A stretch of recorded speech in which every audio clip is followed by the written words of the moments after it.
चलें जी।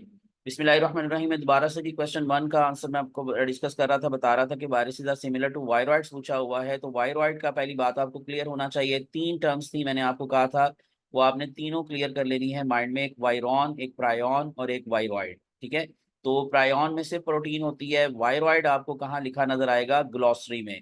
जो आपकी टेक्स्ट बुक के लास्ट पर ग्लॉसरी है उसमें वायरॉइड का वर्ड भी लिखा हुआ है, और उसमें आपको बताया गया है कि ये आरएनए होता है, इसके अंदर जेनेटिक मटेरियल, ना डीएनए होता है ना प्रोटीन होती है, तो सिर्फ आरएनए होता है। तो इसका मतलब अगर आरएनए भी होता है तो न्यूक्लिक एसिड तो होता है। इसी वजह से इसका आंसर न्यूक्लिक एसिड था कि वायरसेस के पास भी न्यूक्लिक एसिड है, वायरॉइड के पास भी है। बट वायरसेस के पास प्रोटीन कैप्सिड भी है, वायरॉइड के पास प्रोटीन कैप्सिड नहीं है, और ना ही प्रोटीन कोर है, ना ही न्यूक्लियो प्रोटीन हम उसमें कह सकते हैं, क्योंकि प्रोटीन है ही नहीं। ठीक है, तो इसलिए इसका आंसर बीटा था। Number two, viruses are link between living and non living, यानी इसकी कुछ प्रॉपर्टीज लिविंग से मिलती हैं, कुछ प्रॉपर्टीज नॉन लिविंग से मिलती हैं। बट ना हम इनको प्रोकैरियोट्स कह सकते हैं, ना इनको यूकैरियोट्स कह सकते हैं। उसकी रीजन क्या है कि इनके अंदर न्यूक्लियस भी नहीं होता, और इनके अंदर आपको मालूम है कि जो बाकी प्रॉपर्टीज हैं, राइबोसोम्स होना, साइटोप्लाज्म होना, ये सब कुछ है ही नहीं, यानी कि because these are non cellular. But हम इनको सेलुलर तो बिल्कुल भी नहीं ना कह सकते। तो इसी वजह से सेलुलर नॉन सेलुलर के दरमियान में नहीं, बल्कि लिविंग और नॉन लिविंग के दरमियान में है। क्वेश्चन नंबर थ्री पर चलते हैं। Normally viruses get destroyed by all except, you know कि आपकी बुक में बकायदा लाइन लिखी हुई है कि viruses are resistant to antibiotics. तो डेट्स वाई इसका आंसर अल्फा था, कि सारी चीजें इसको डिस्ट्रॉय कर सकती हैं वायरसेस को, लेकिन एंटीबायोटिक से ये रेजिस्टेंट होते हैं। तो फिर ultraviolet rays, immune system of host, antibodies, ये सब कुछ इसको डिस्ट्रॉय कर सकता है। Number four, what is our or the non living properties of viruses? तो नॉन लिविंग ये सारी चीजें हैं। कैन बी क्रिस्टलाइज, ये भी नॉन लिविंग प्रॉपर्टी है। नॉन सेलुलर होना भी नॉन लिविंग प्रॉपर्टी है। कोई रेस्पिरेशन का प्रोसेस नहीं होता, ये भी नॉन लिविंग प्रॉपर्टी है। तो फिर ये भी याद रख लीजिएगा कि लिविंग प्रॉपर्टी कौन सी है, ये भी पूछा जा सकता है। What is a living property? तो लिविंग प्रॉपर्टी में सबसे बड़ी प्रॉपर्टी इनके पास इनका न्यूक्लिक एसिड, यानी कि इनका जेनेटिक मटेरियल है, जिसकी वजह से ये रेप्लिकेट कर सकते हैं, चाहे इनसाइड सेल ही करते हो। लेकिन रेप्लिकेट करना एक लिविंग प्रॉपर्टी होती है, नॉन लिविंग प्रॉपर्टी नहीं होती। तो इसी वजह से इनके अंदर कुछ लिविंग है, कुछ नॉन लिविंग प्रॉपर्टीज है। नंबर फाइव, ऑल बैक्टीरियोफेजेस क्या हैं? जितने भी बैक्टीरियोफेजेस हैं वो सारे नॉन इन्वेलप्ड हैं। ठीक है, किसी के ऊपर भी इन्वेलप नहीं। इसका मतलब सारे बैक्टीरियोफेजेस को मैं कुछ और कहना चाहूँ तो नेकेड वायरॉन्स भी कह सकता हूँ। बट क्या सारे बैक्टीरियोफेजेस आरएनए वायरसेस हैं? नहीं, मोस्टली डीएनए वायरसेस हैं। कोई एक आधी एक्सेप्शन आरएनए की भी है, बट ज्यादा डीएनए वायरसेस हैं। और उसके साथ साथ इन्वेलप तो किसी के ऊपर भी नहीं है। ठीक है, और उसके बाद फिर पैरासाइट ऑफ इकोलाई हैं। यस, पैरासाइट हैं, लेकिन क्या सारे ही इकोलाई के पैरासाइट्स हैं? नहीं, सारे नहीं है। तो कुछ का होस्ट जो है वो इकोलाई है, कुछ का नहीं। तो इसलिए ऑल के ऊपर अगर कोई अप्लाई होगी बात तो alpha. Number six, viruses reproduce, मैंने अभी बताया कि इनके पास न्यूक्लिक एसिड है, तो ये रेप्लिकेशन से अपने आप को डबल करते हैं, बट इंडिपेंडेंटली रिप्रोड्यूस नहीं कर सकते। माइटोसिस इनमें बिल्कुल नहीं होती, और रेयरली भी गलत आंसर है, तो by replication. Number seven, the most common symptoms of AIDS related complex, ये मैंने आपको पढ़ाते हुए भी बताया था कि कुछ चीजें फेडरल से भी याद कर लीजिएगा, क्योंकि जो चीजें फेडरल के अंदर, स्पेशली नम्स का टेस्ट अगर आपने देना है ना, तो मैं दोबारा बता दूं, तो फेडरल की बुक को जरूर फॉलो करना है, जरूर गो थ्रू करना है अगर नम्स का टेस्ट आपने देना है, बिकॉज उसमें फेडरल की बुक को फॉलो किया जाता है। तो ये जो एड्स का टॉपिक है, ये फेडरल की बुक में बहुत अच्छा लिखा हुआ है, अच्छे से मुराद बड़ा इलेबोरेट करके लिखा हुआ है, ईच एंड एवरीथिंग को एक्सप्लेन किया हुआ है उसने। और जो आपकी बुक के अंदर वो सिम्टम्स एक ही लाइन के अंदर पांच छह सिम्टम्स लिख दी गई हैं, तो वो असल में तीन स्टेजेस पर आपको मिलती हैं। जो पहली स्टेज होती है वो एसिम्प्टोमेटिक कैरियर होता है, और उसके बाद फिर नेक्स्ट आती है हमारे पास यही एड्स रिलेटेड कॉम्प्लेक्स, तीसरी आती है फुल ब्लाउन एड्स। ठीक है, तो इस तरह से आप लोगों को कुछ सिम्टम्स पहली स्टेज पर मिलेंगी, कुछ सेकंड पर, कुछ थर्ड पर। ये जो स्वोलन लिम्फ ग्लैंड्स वाला सिम्टम है, इसका ताल्लुक है सेकंड फेज ऑफ एड्स से, और इसी वजह से इसका आंसर स्वोलन लिम्फ ग्लैंड्स था। बाकी opportunistic infections, persistent cough and diarrhoea, severe weight loss, ये जो सेवियर वेट लॉस है ये लास्ट स्टेज पर आता है, और इसी तरह की बाकी चीजें डिफरेंट स्टेजेस पर होती हैं, बट जो स्वोलन लिम्फ ग्लैंड्स है ये सेकंड स्टेज से रिलेटेड है। Number eight, how many ATPs are produce during the pyruvic acid production, यानी कि ये अब बायोएनर्जेटिक्स के क्वेश्चन शुरू हो गए हैं। सो कितने एटीपीज प्रोड्यूस होते हैं जी पायरुविक एसिड की रिडक्शन में? कोई भी नहीं, क्योंकि पायरुविक एसिड की रिडक्शन असल में क्या है? फर्मेंटेशन। तो फर्मेंटेशन में कोई एटीपी नहीं बनता, इसलिए इसका आंसर था delta option, none of these. Number 10, all of the followings are produce in Krebs cycle सवाए वाटर के। वाटर ऐड होता है, वाटर यूज होता है बट प्रोड्यूस नहीं होता, बट कार्बन डाइऑक्साइड भी as a waste product produce होती है। FADH2 for the next step produce होता है, एटीपी तो होता ही होता है। 11, for the process of respiration takes place in cytosol, यानी कि ग्लाइकोलिसिस की बात हो रही है। तो ग्लाइकोलिसिस के लिए क्या इनमें से जरूरी है? ऑक्सीजन तो बिल्कुल जरूरी नहीं है, इसलिए इन दी एब्सेंस प्रेजेंस दोनों वक्त चल सकता है। कार्बन डाइऑक्साइड वैसे ही आपको मालूम है कि जी इसके लिए जो है वो जरूरी नहीं, क्योंकि वो तो वेस्ट प्रोडक्ट है और इसका तो है ही नहीं ना, इसमें तो ना बनती है ना प्रोड्यूस होती है ना यूज होती है। FAD जो है वो आप लोगों को मालूम है कि है, लेकिन वो FADH जो है वो व्हाट इज इसेंशियल लिखा हुआ NAD है ना, NAD है, FAD नहीं। FAD क्रैब साइकिल के लिए इसेंशियल होता है बट ग्लाइकोलिसिस के लिए नहीं होता, तो इसलिए ग्लाइकोलिसिस के लिए इसमें से सिर्फ आंसर था 4 ऑप्शन ATP, क्योंकि ये होगा तो पहला स्टेप चलेगा, ATP नहीं होगा तो पहला स्टेप ही नहीं चलेगा। Number 12, bacteria show net production of how many ATPs in aerobic respiration, ये मैंने आपको बताया था बकायदा, ये फेडरल की बुक में अगेन लिखा हुआ है। यूकैरियोट्स का नेट गेन 36 है, प्रोकैरियोट्स का नेट गेन 38 है। और आपसे बैक्टीरिया का पूछा गया तो बैक्टीरिया प्रोकैरियोट्स हैं, और वो कैसे कैसे आता है वो सारी डिटेल मैंने बताई हुई है, ठीक है।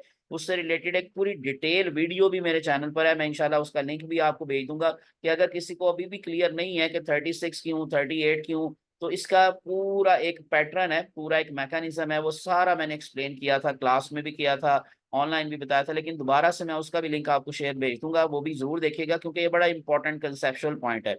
13, which of the following is considered a waste product of cellular respiration, एक ही है major waste product carbon dioxide, दूसरी अगर कहा जाए तो वाटर है, बट वाटर हमेशा के लिए नहीं होता वेस्ट प्रोडक्ट, वाटर जरूरत पड़ने पर वेस्ट है, जरूरत पड़ने पर नहीं है, ठीक है।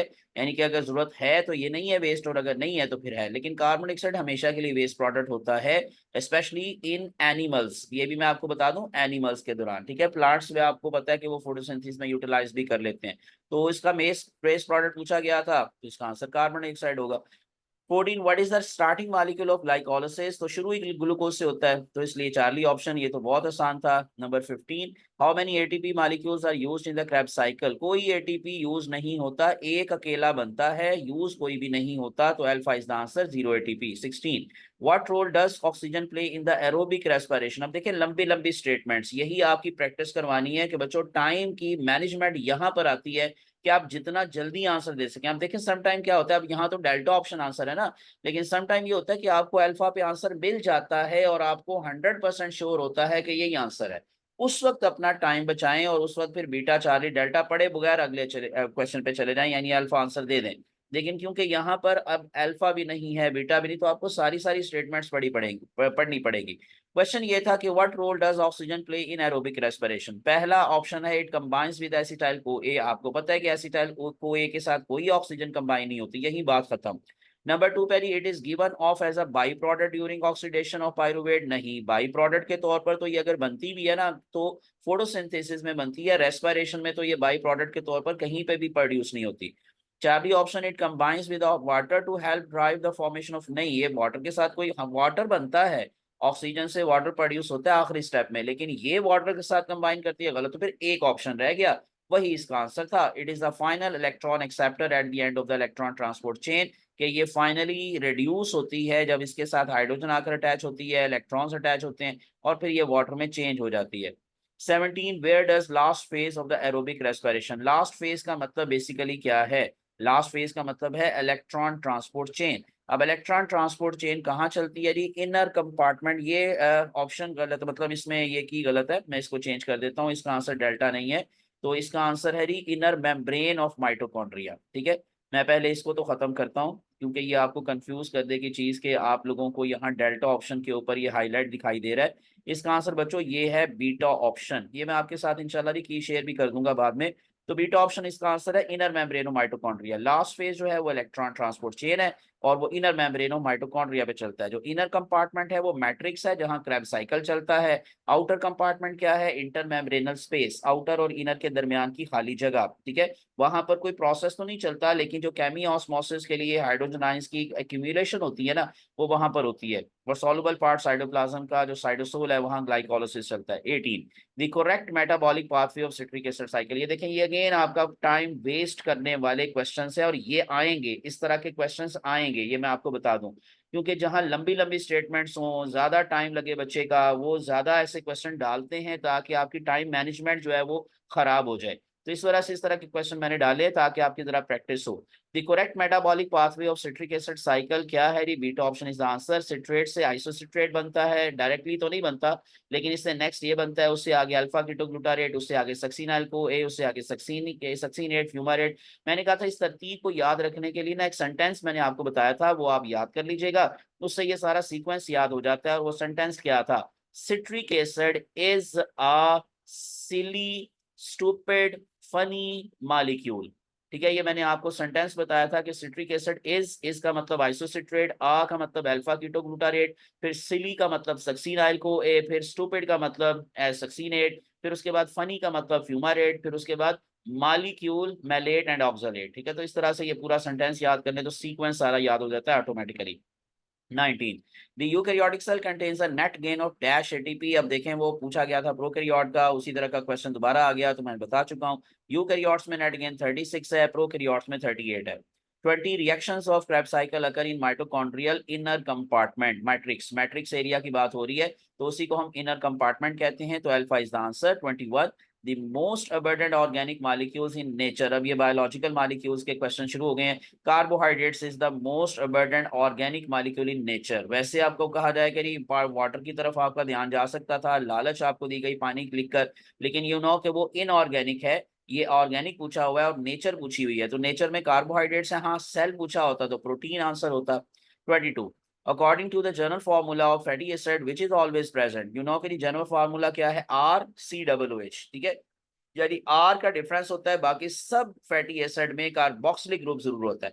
दूसरी चीज क्या होती है? हमेशा वो मिथाइल ग्रुप होता है। ठीक है, लेकिन यहाँ पर आपको डेफिनेटली आंसर कोई एक देना था इन चार में से, तो आंसर था alpha option carboxylic group. 23 non polar substances having charge groups in their molecules can be dissolved in water. यानी कि वैसे आपने क्या पढ़ा हो, ये बड़ी इंपॉर्टेंट बात है, ये आपको फेडरल की बुक के अंदर मिलेगी, ये आपकी पंजाब टेक्स्ट बुक में नहीं लिखी हुई, कि जो नॉन पोलर सब्सटेंसेस हैं वो पानी के अंदर हल हो सकते हैं, can be dissolve in water. शर्त क्या है? Charge groups in their molecules, मतलब उनके अंदर चार्ज ग्रुप होते हैं। वैसे आपने पढ़ा होगा जी non polar substances can not dissolve in water, like protein है, लिपिड है, they are non polar. So अगर ये हो सकते हैं तो क्यों, उसकी वजह क्या है? कि having charge groups in their molecules, उस वक्त की बात है। 24 both cohesion and adhesion are due to dash among water molecules. Hydrogen bond, दोनों में ही हाइड्रोजन बॉन्ड की इन्वॉल्वमेंट है, यानी कोहेरियन कहें तब भी हाइड्रोजन बॉन्ड होता है, एडहेरियन कहें तब भी। फर्क क्या होता है? कोहेरियन के अंदर वाटर वाटर के साथ अट्रैक्शन शो करता है, कोहेरियन के अंदर और एडहेरियन के अंदर वाटर किसी डिफरेंट मॉलिक्यूल के साथ इंट्रैक्शन शो करता है, लेकिन दोनों केसेस में इंट्रैक्शन हाइड्रोजन बॉन्ड की वजह से होती है, यानी कि वीक लिंकेज होती है। 25 all of the followings are monosaccharide सवाइड डेक्स्ट्रीन के। डेक्स्ट्रीन क्या है? ये एक पोलीसेक्राइड है, क्योंकि इसका ना नाम मिलता जुलता है डेक्सट्रोज से, इसलिए हम समटाइम कंफ्यूज भी हो जाते हैं। Dextrose is the second name of glucose, glucose का ना एक नाम डेक्सट्रोज भी है। तो ये चार्ली ऑप्शन पर जो लिखा हुआ है ये भी मोनोसेक्राइड है, फ्रुक्टोज तो है ही, और डाईहाइड्रोक्सी एसीटोन ये ट्राइओज है, ये भी मोनोसेक्राइड है, but dextrin is the polysaccharide. 26 laboratory manufactured sugars होती हैं, ये एल शुगर होती हैं। ये देखो बच्चा, ये ना ये बड़ा इंपॉर्टेंट अगेन पॉइंट आ गया, डी शुगर एल शुगर। जब हम लोग स्ट्रक्चर पूरा देखते हैं ना ग्लूकोज का या किसी भी जो है वो हेक्सोज का, स्पेशली जो किसी भी फ्रुक्टोज कह लें, ग्लैक्टोज कह लें, उसकी जो सेकंड लास्ट कार्बन होती है ना, सेकंड लास्ट कार्बन, वहां से मैंने आपको बताया था कि रिंग बनना शुरू होती है। तो सेकंड लास्ट कार्बन पर हाइड्रोक्सिल की पोजीशन देखना होती है, राइट है या लेफ्ट है। अगर आप नॉर्मली बात करेंगे ना, नेचुरली नेचुरली बात करेंगे, जैसे फ्रूट्स में है या नेचुरल किसी पौधे में है, तो आपको वो मिलेगी डी शुगर, क्योंकि उसकी रिंग डी रिंग बनती है। डेक्सट्रोज अगर हम बात करें, जैसे मैंने अभी डेक्सट्रोज का वर्ड बोला जी ग्लूकोज के लिए, लेकिन ये नेचुरल ग्लूकोज, नेचुरल शुगर के लिए। तो राइट साइड पर अगर हाइड्रोक्सिल ग्रुप होगा सेकेंड लास्ट कार्बन पर, तो वो डी शुगर होगी। और अगर उसका मिरर इमेज ले ले, मिरर इमेज का मतलब जो जो राइट था वो लेफ्ट पे चला जाए, जो जो लेफ्ट था वो राइट पे चला जाए, तो सेकंड लास्ट कार्बन पर हाइड्रोक्सिल ग्रुप आ जाएगा लेफ्ट साइड पर, तो उसको कहेंगे एल शुगर, लीवो, जिसको दूसरे वर्ड्स में लीवो कहते हैं, levo mean left, the left sided sugar. तो ये जो नेचुरली होती है वो डी शुगर होती है, लेकिन जो लैब्स में बनाई जाती है, जो सिंथेटिकली बनाई जाती है, वो ज्यादा तौर पर एल शुगर होती है। तो इसका आंसर था Charlie option 27। Sucrose is changed into glucose and fructose bye hydrolysis. अगर हम लोगों ने इन दोनों को जोड़ना था सुक्रोज बनाने के लिए, देन प्रोसेस इज कंडेंसेशन, ये जो चार्ली पे लिखा हुआ है, condensation and hydrolysis are opposite to each other, ये दोनों एक दूसरे से ऑपोजिट हैं। ठीक है, नेक्स्ट वन आगे 28, ऑल लिपिड्स क्या हैं, जितने भी लिपिड्स हैं क्या सारे स्टीरॉइड्स हैं, नहीं, क्या सारे ट्राइग्लिसराइड्स हैं, नहीं, क्या सारे वाटर लविंग है, वाटर लविंग तो कोई भी नहीं है ना, ठीक है, यानी कि सारे ही इनसॉल्युबल इन वाटर हैं। तो इसका आंसर था चार्ली, ऑर्गेनिक है, सारे के सारे ऑर्गेनिक हैं। नेक्स्ट वन 29, लेसिथिन, जो कि बेसिकली कौन है, एक फॉस्फोलिपिड है, उस फॉस्फोलिपिड का पूरा नाम है फॉस्फेटाइल कोलिन लेसिथिन। ठीक है, सो फॉस्फेटाइल कोलिन अगर हम कह रहे हैं तो इसका मतलब उसमें फिर कोलिन होगी एज अ नाइट्रोजनस बेस। बाकी आपको सीरीन भी मिल सकता है या ऐसे इथानोलामाइन भी मिल सकता है, लेकिन इसमें क्या जी, 2 fatty acid, 1 glycerol, 1 phosphoric acid and 1 choline molecule. Next one 30, which one is the most abundant type of RNA, ribosomal की परसेंटेज 80% होती है, ये सबसे ज्यादा होता है सेल के अंदर, और इसकी दूसरी परसेंटेज भी याद रख लीजिएगा 50% in ribosomal proteins, ribosomal proteins मेन राइबोसोम, तो राइबोसोम की परसेंटेज में 50% है इसका हिस्सा, लेकिन टोटल सेल का ये 80% होता है। 31, all of the followings are originated from the Golgi apparatus, सवाए किसके, एंडोसोम्स के। ये देखें ग्लाइऑक्सिसोम्स का ताल्लुक भी किसके साथ है, ये भी किसके साथ है, गोल्जी ऑपरेटस के साथ, पर ऑक्सिसोम्स का भी किसी, लेकिन पर ऑक्सिसोम का ना स्मूथ एंडोप्लाज्मिक रेटिकुलम के साथ भी किसी हद तक कहा जाता है। ठीक है, तो ये भी आप देख लें। लेकिन एंडोसोम जब हम वर्ड बोलते हैं ना, एंडोसोम अंदर लाने वाली जो चीजें, यानी कि जो फूड वैक्यूल वगैरह बनता है उसके साथ इसका ताल्लुक होता है। लाइसोसोम भी गोल्जी ऑपरेटर से ही बनता है। 32, nucleolus is darkly stained body which appear during, बहुत आसान था वैसे तो, क्योंकि न्यूक्लियोलस जो है अपीयर होता है कब, जब सेल डिवीजन खत्म हो जाती है, यानी इसका मतलब इंटरफेस आ जाता है, और ये डिसअपियर हो जाता है जब सेल डिवीजन स्टार्ट हो जाती है, तो इसी वजह से इसका आंसर था डेल्टा, इंटरफेस में ये अपीयर होता है, सेल डिवीजन में ये डिसअपियर हो जाता है। 33, which one of the following is rightly matched, तो कौन सी चीज किसके साथ राइटली मैच, माइटोकॉन्ड्रिया देखें पायरुविक एसिड की रिडक्शन के साथ उसका ताल्लुक नहीं है, ऑक्सीडेशन से है। न्यूक्लियोलस फैक्ट्री है किसकी, राइबोसोम की, प्रोटीन की नहीं है, क्योंकि ribosome is the factory of protein. इसी तरह से वैक्यूल का ग्लाइकोलिसिस से कोई ताल्लुक नहीं है, क्योंकि ग्लाइकोलिसिस तो साइटोप्लाज्म में चलता है। एक ही ऑप्शन रह गया, सुसाइडल बैग एक्चुअली लाइसोसोम को कहते हैं और इसका ताल्लुक ऑटोफेगी से है। तो इस तरह से ये लाइसोसोम के बारे में बात हो रही थी। लाइसोसोम ऐसा सच आपके सिलेबस में नहीं है, बट इसको थोड़ा सा ना यूं समझ लें कि जो सेल ऑर्गेनेलिस हैं उसमें माइटोकॉन्ड्रिया भी शामिल है, न्यूक्लियस भी आपके सिलेबस में शामिल है, तो उनको माइंड में रखते हुए ये क्वेश्चन बनाया गया है। वैसे लाइसोसोम आपके सिलेबस में नहीं शामिल इस दफा। 34 था, inner membrane of nucleus is different from its outer membrane, ये मैंने पढ़ाते हुए बड़ा पॉइंट समझाया भी था। अक्सर बच्चों को लगता है कि जी न्यूक्लियर पोर्स का डिफरेंस होगा, न्यूक्लियर पोर्स का कोई डिफरेंस नहीं है, क्योंकि वो आउटर इनर दोनों पर होते हैं। असल डिफरेंस होता है एक तो राइबोसोम्स का, क्योंकि राइबोसोम सिर्फ आउटर मेम्ब्रेन के साथ अटैच होते हैं, इनर के साथ अटैच नहीं होते, लेकिन वो ऑप्शन में नहीं है, इसलिए मैंने डायग्राम साथ आपको दिखाई है कि ये डायग्राम को अगर आप देखेंगे तो इसके अंदर आपको सारी चीजें नजर आ रही हैं, आउटर और इनर की अटैचमेंट किस किस चीज के साथ है। तो आउटर की अटैचमेंट राइबोसोम्स के साथ है, इनर की अटैचमेंट आउटर के साथ है, ठीक है, लेकिन आउटर की अटैचमेंट और किसके साथ है, रफ एंडोप्लाज्मिक रेटिकुलम के साथ। तो आपको ये जो चार्ली ऑप्शन पे लिखा नजर आ रहा है कि आउट इनर मेम्ब्रेन किस तरह से डिफरेंट है आउटर मेम्ब्रेन से, as inner membrane lacks continuity with the endoplasmic reticulum, के ये एंडोप्लाज्मिक रेटिकुलम के साथ जुड़ी नहीं होती, आउटर जुड़ी होती है, तो इसलिए ये इसका आंसर था। बाकी लैक्स कंटिन्यूटी विद आउटर वो तो है, shows in foldings in form of cristae जो है वो आपको पता है, ये है ही नहीं इसके अंदर बात। Does not contain the nuclear pores, तो न्यूक्लियर पोर्स तो होते हैं इसके साथ भी, तो इसी वजह से इसका आंसर था Charlie option. 35, flagella are found in which plant cell, plant cell किसमें है, antherozoid, that is the answer. मैं हाईलाइट कर देता हूं इसको, एंथीरोजॉइड कौन है जी, मेल गैमीट है ब्रायोफाइट्स के, जिनको हम स्पर्मेटोजॉइड्स भी कहते हैं और नॉर्मली स्पर्म, सिंपल वर्ड्स में स्पर्म्स कहते हैं। तो इनके साथ फ्लैजेला होते हैं, बाकी इनमें से कोई भी सेल नहीं, यानी कि वाहिद सेल हैं प्लांट्स के जिनके साथ आपको फ्लैजेला मिलेंगे। 36, इन गोल्जी ऑपरेटर्स मैच्योरिंग फेज कौन सा जी? Trans Golgi. इसका दूसरा हम कह सकते थे कनकेव साइड या कनकेव फेस, तो इसलिए इसका आंसर ये था। बाकी सिस गोल्जी और बाई कन्वेक्स तो है ही नहीं, ये कन्वेक्स साइड और सिस गोल्जी ये दोनों सेम चीजें होती हैं। 37, which one of the following is rightly matched? Again आपको उस तरह का ही क्वेश्चन आ गया जैसे पहले आया था। तो देखिए माइटोकॉन्ड्रिया का राइट क्वेश्चन कोई ताल्लुक नहीं है, आर का लिपिड मेटाबॉलिज्म से नहीं, प्रोटीन के साथ है, और न्यूक्लियोलस फैक्ट्री राइबोसोम की है, प्रोटीन की नहीं। तो एक ही मैंने का ऑप्शन बचा, राइबोसोम इज द आंसर है, फैक्ट्री ऑफ। अब देखिए यहाँ प्रोटीन नहीं लिखा हुआ, जरा थोड़ा सा आपको कंफ्यूज किया गया है, तो पॉलीपेप्टाइड लिख दिया गया है। तो एवरी प्रोटीन या each protein is a polypeptide, but each polypeptide is not a protein. ये सेंटेंस माइंड में रख लें, हर प्रोटीन पॉलीपेप्टाइड होती है, हर पॉलीपेप्टाइड प्रोटीन नहीं होती। 38, during non dividing stage nucleus consist of all of the following except, तो इसमें डार्कली स्ट्रेन्ड थ्रेड्स जो है वो नहीं होंगे, यानी कि जब हम कह रहे हैं कि डार्कली स्ट्रेन्ड थ्रेड्स तो इसका मतलब है क्रोमोसोम्स, तो उस वक्त क्रोमोसोम्स नहीं होंगे। तो देखें डायरेक्ट क्रोमोसोम नहीं लिखा हुआ, उसकी डेफिनेशन लिख दी गई है डार्कली स्ट्रेन्ड थ्रेड्स, तो इस तरह से भी आपको समटाइम ना घुमाया जाता है, कंफ्यूज किया जाता है। 39, chromosome of prokaryotes do not contain proteins, histone proteins की बात हो रही है, तो आपको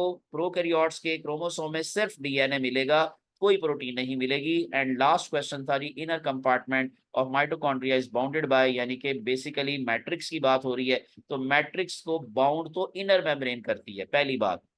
अब इनर और आउटर का डिफरेंस क्या होता है वो मैं आपको बता दूं। आउटर मेम्ब्रेन पोरस होती है, परमिएबल होती है, लेकिन जो इनर मेम्ब्रेन होती है वो सेमी परमिएबल होती है, ठीक है। एक तो पहली बात ये, तो अगर लिखा गया कि ये जो है कि inner compartment of mitochondria is bounded by, तो इसका आंसर था इन सेमी परमिएबल, यहाँ पर इनपरमिएबल लिखा हुआ है। लेकिन क्योंकि दूसरे तीन ऑप्शन आंसर हो नहीं सकते थे, क्योंकि इनर कंपार्टमेंट को आउटर मेम्ब्रेन नहीं करती कवर या नहीं बाउंड करती, वो पोरस वो आउटर ही होती है और परमिएबल भी आउटर होती है। यहाँ पर ना असल में ऑप्शन आना चाहिए था, मैं कर देता हूँ चेंज, लेकिन जो भी था, अगर नहीं भी लिखा हुआ ना सेमी, वैसे तो मैं अब सेमी लिख देता हूँ, तो आंसर यही था चार्ली, क्योंकि बाकी तीन ऑप्शंस किसके बारे में थी, वो आउटर मेम्ब्रेन के बारे में थी, ठीक है। तो ये सेमी परमिएबल होती है, इम्परमिएबल तो नहीं होती, लेकिन सेमी परमिएबल होती है, तो आंसर वाज चार्ली, ठीक है। अगर किसी ने चार्ली दिया हुआ है तो वही राइट आंसर है, क्योंकि ए बी डी में आंसर कुछ भी नहीं हो सकता था। जी बच्चों डिस्कशन तो खत्म हो गई है, अब जल्दी से आपने कोई क्वेश्चन करना है ना तो वो पूछ लीजिएगा, एनी क्वेश्चन, क्योंकि हमारा कुछ मसला आ रहा है नेट का, ये ना हो के बंद हो जाए फटाफट से। जी एनी क्वेश्चन जी। 38 मैंने बताया, मैं बता देता हूँ दोबारा से, during non dividing stage nucleus consist of all of the following except, मैंने कहा कि देखिए नॉन डिवाइडिंग स्टेज का मतलब है ना इंटरफेस, तो उसमें न्यूक्लियर इन्वेलप तो होगा, फैक्ट्री ऑफ राइबोसोम कौन है, न्यूक्लियोलस है, वो भी होगा, डार्कली स्टेन्ड बॉडी कौन है, न्यूक्लियोलस है, वो भी होगा, यानी कि darkly stained body and factory of ribosome एक ही चीज है, ये कौन है, न्यूक्लियोलस है। जबकि Charlie option darkly strand threads, अब यही फर्क है, देखें चार्ली और डेल्टा में फर्क क्या है, डार्कली स्ट्रेंड थ्रेड्स सिर्फ क्रोमोसोम्स को बोलते हैं, डार्कली स्ट्रेंड बॉडी दोनों को कह सकते हैं, क्रोमोसोम को भी कह सकते हैं, न्यूक्लियोलस को भी कह सकते हैं, ये पॉइंट जरा क्लियर कर लीजिएगा। देखिए हमें लग रहा है कि डेल्टा ऑप्शन भी आंसर होना चाहिए, वाई, बिकॉज क्रोमोसोम्स का लफ्जी मतलब क्या है, क्रोम का मतलब है डार्कली स्ट्रेंड, सोम का मतलब है बॉडी, तो वैसे तो आंसर डेल्टा भी सही है ना, डार्कली स्ट्रेंड बॉडी।